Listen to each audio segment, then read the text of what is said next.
Go, baby. Catch a piece. I'm pretty good at this. It's, you know, That's a good shot. just easy. Doubles in the bag at least.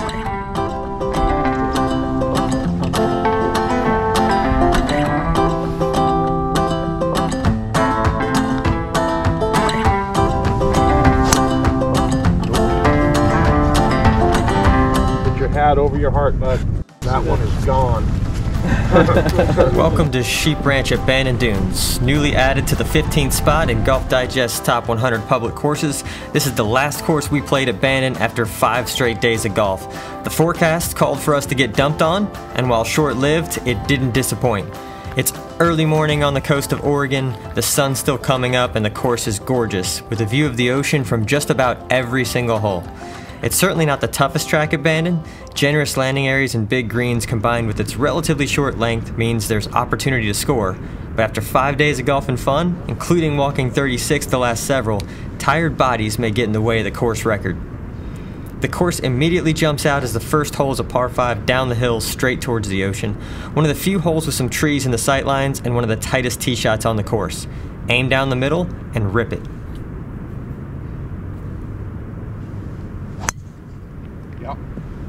Not a bad first strike. Might catch a little rough on that one, but we're going to be fine. Turns over a bit, but it's long enough to get past any trouble on the left, and I've got a good look into this par 5 and 2. Anyway, try. My ball did just trickle into the rough on the left, but the rough, while it's thick, is not too high, and I can still get a 5-iron on it to try to hit the green in 2 with the ball above my feet. Solid strike, drawn to the right side of the green. Expecting it to catch the slope and trickle down to the hole. Good shot, brother. Thank you. Come up that hill? Oh, yeah. Ooh, I like that. The only reason that didn't come all the way to the flag. It's still moving. I know, but the only reason it didn't come all the way down, D, is because they just punched him, I can tell. Just by the reaction of that ball on the green. And that's been the only downside of this trip. The greens were a little bumpy from aeration in early October. Still a good look for eagle on the first with a downhill putt from 30 feet. Good roll. Great birdie.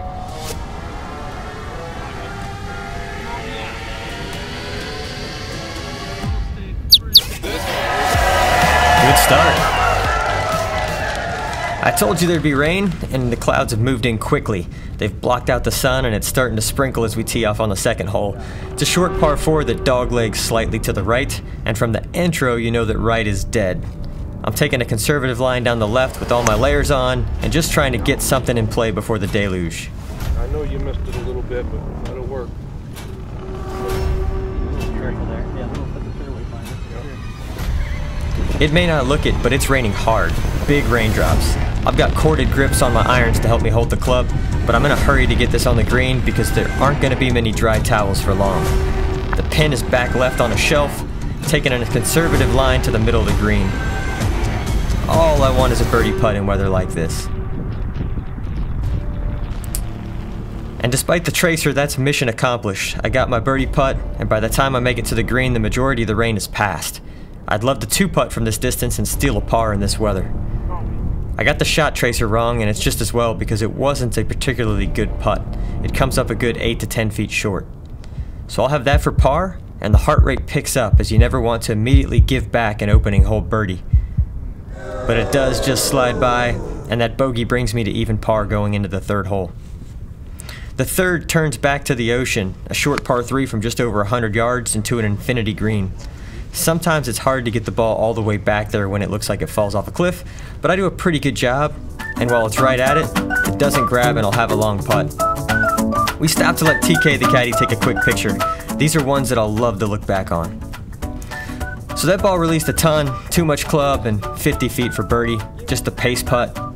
Not trying to do anything crazy, make par and move on, which I do easily. The fourth hole heads back away from the ocean. It's one of the longer par 4s, and we are surrounded by storm clouds, but the sun's peeking through as the golf gods have spared us so far. This hole moves a little left to right, and I'm aiming down the right-hand side, expecting to draw the ball back to the fairway.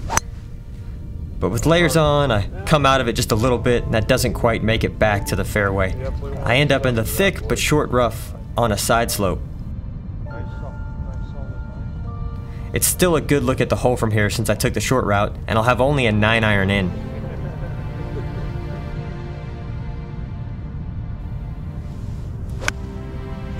And this one jumps on me a little bit. It's more or less right at the stick on the front, but it goes through the green and over a mound. Not my best from that distance. So I'm just on the fringe, but with enough undulation, I decide to chip it to take some of that out of the shot. I'm just trying to land it a few feet on the green and let it release out to the hole. But that lands a few feet deep and releases quite a bit further than I had hoped. It'll be another lengthy par attempt on a relatively benign hole. Right edge inside right if you're firm enough. Okay.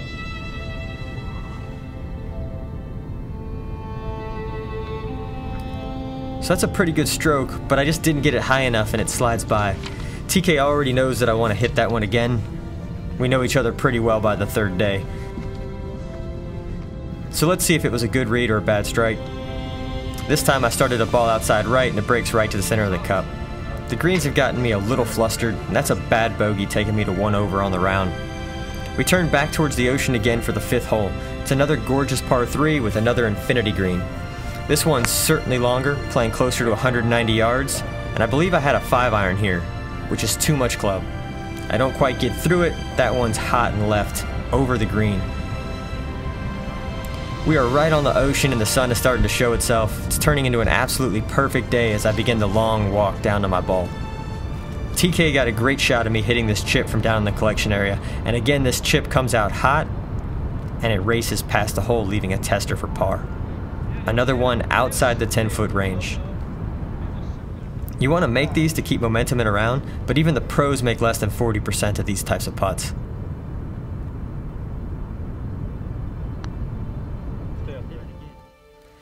And that's another disappointing bogey to slip to +2. Easiest course on the rotation, and after the opening birdie, a pretty lackluster start. The 6th hole is really the signature hole at Sheep Ranch, right on the gorse-covered cliffs. The pictures and video honestly don't do it justice. It's one of the coolest tee shots I've ever hit, and matches up perfectly with Miller's fade. This shot does not directly fit my draw shot shape, but the fairway's generous to the left, so I'm aiming over the middle of the gorse, and any decent drive will do to cut the corner. I catch that a little thin and poorly, but it's in play. Take a moment to just drink in the ocean views and enjoy the golf course. It is unbelievable.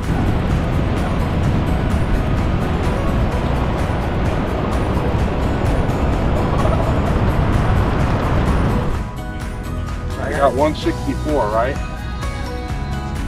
Okay. 64. Oh. Right at it? Yep, right at it.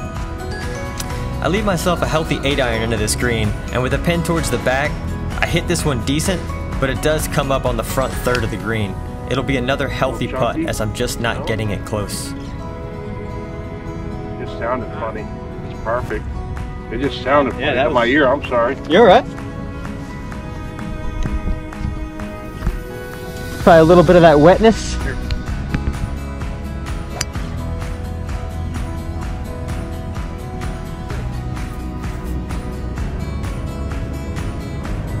So here we are from a long ways away.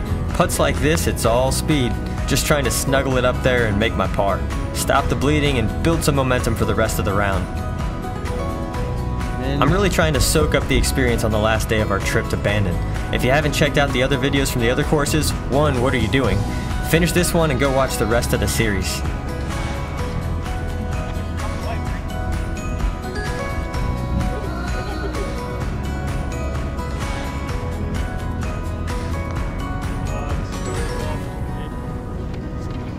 So my first putt slid a good 7 feet by, and so I'll have another tester for par.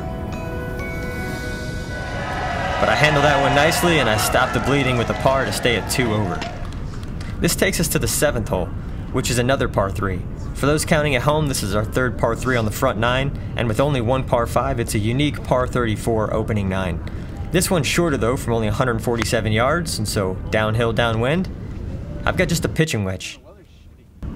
It's a decent strike, it finds the green, but again, not particularly close. If you're going to Bandon, start working on that lag putting. Big undulated greens and you can putt from almost anywhere. True link style. I start that one a little high, and despite TK trying to will it to the right, it stays high and ends up a gimme par.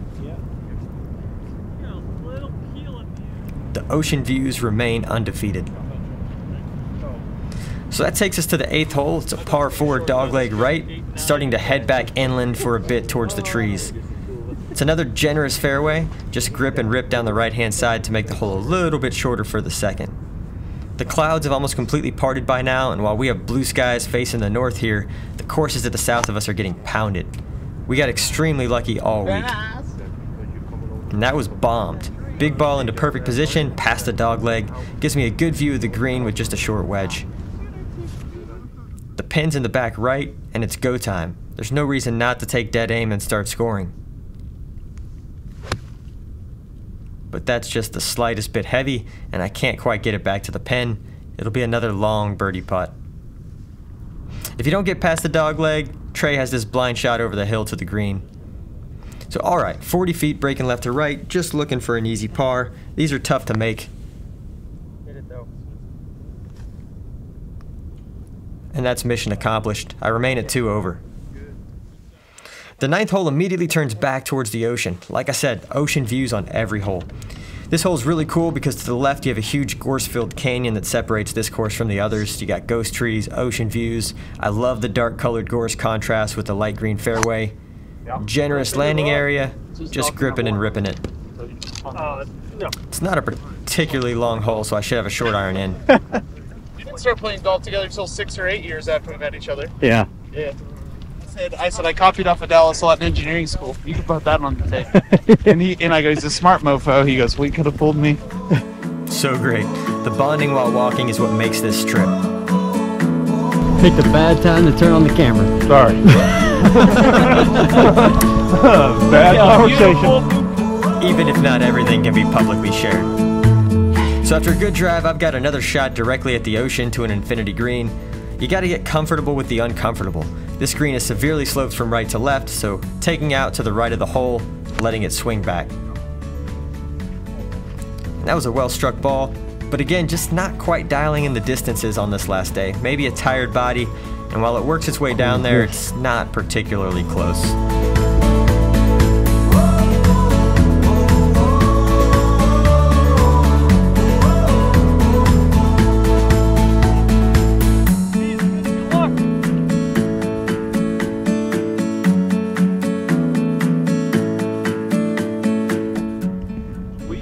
We got something figured out, me and him, I think. That was the best swing I've seen. Or that's the best sounding strike It sounded good. I've heard in a while. So I've got 30 feet for birdie, ocean behind me as I wrap up the front 9. It's another good putt, but it dries up a little short coming back up the hill. I'll settle for par and a front 9 36, 2 over par. I hope you're enjoying these videos. If you are, make sure to hit that like button, subscribe, make sure you don't miss the next one. Leave me a comment, tell me what you want to see. Thanks for watching The Good Miss Golf.